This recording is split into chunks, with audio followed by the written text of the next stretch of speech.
मीरपुर माथेलो जे बेबाग साहबी शहीद नसरुल्ला गरानी के कातलन की गिरफ्तारी लाए डिस्कम यूनिट मांधी पारां वहीद पिन्यारो परवेज़ जमाली आकाश सिंधी जावेद दाहिरी ऐं ॿियनि जी अॻवानी में प्रेस क्लब मांधी साम्हूं एहतजाजी मुज़ाहिरो कयो वियो। उन मौक़े ते अॻवाननि ॻाल्हाईंदे चयो त शहीद नसरुल्ला गरानी हमेशह मज़लूमनि जो साथ ॾेई ज़ालिमनि खे ललकारींदो हो।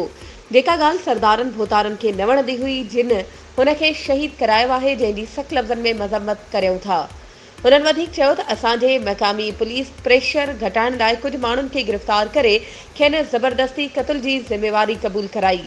शहीद जो खून लोढ़ण चाहे थी। असां एसएसपी घोटकी खे ख़बरदार करण था चाहियूं त ॿियनि जे हथनि ते हलण बंदि करे ऐं असल कातिलनि खे गिरफ़्तार कयो वञे। हुननि SSP Ghotki chief justice Pakistan खां मुतालबो कयो त जुडिशियल टीम जोड़े इंक्वायरी करे मुख्य कातिलनि खे गिरफ़्तार करे कानून जे कटहरे में आणे शहीद नसरुल्ला गरानी जे खून सां इंसाफ़ कयो वञे।